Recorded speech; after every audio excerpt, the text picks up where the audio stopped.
আমার ছেলে নেশায় পরিণত, তাকে অনেক কমান্ড করি। আমার ছেলে আমার কথা শুনে না, আমাদের উপর আরও টর্চারিং ওরা চিন্তাভাবনা করে।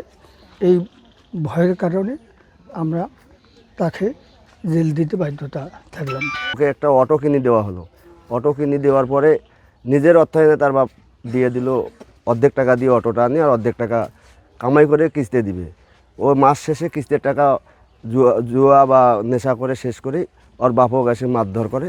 করার পরে বিভিন্ন রকমভাবে ছুরি দাও, টাকা না থাকলে ওর মাক ধরে, বাপক ধরে। এগুলা বিভিন্ন ওরা ত্যক্ত হয়ে যাওয়ার পরে এরা এই অনুসারের মাধ্যমে ওকে জেলে হাজতে দেওয়ার জন্য বাধ্য হয়েছে। আমাদের এলাকায় বর্তমানে হচ্ছে ব্যাপক আকারে মাদকদ্রব্য সবাই সেবন করতেছে। এটি যদি আমরা নিরাময় করতে চাই তাহলে আমাদের এলাকাবাসীদেরকে সচেতন হতে হবে, এবং আমাদের যে মাদক ব্যবসায়ী যারা, তাদেরকে আমরা প্রতিহত করতে পারি এমন প্রচেষ্টা চালাতে হবে। এবং আমাদেরকে মাদক নিরাময় করতে হলে আমাদের সবাইকে এগিয়ে আসতে হবে মাদকের বিরুদ্ধে।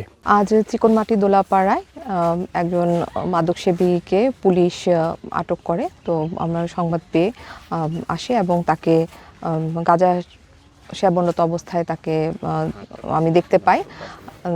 দেখার পর তারপর মাদকদ্রব্য নিয়ন্ত্রণ আইন 2018 36-5 7 মাসের জেল ও 100 টাকা জরিমানা করা হয় তাকে।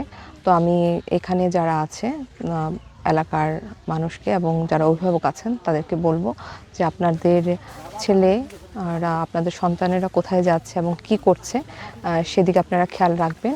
আর এই ধরনের কর্মকাণ্ড যেন এই এলাকায় না হয়, এদিকে আপনারা সচেতন থাকবেন। আমাদের এই ধরনের অভিযান অব্যাহত থাকবে।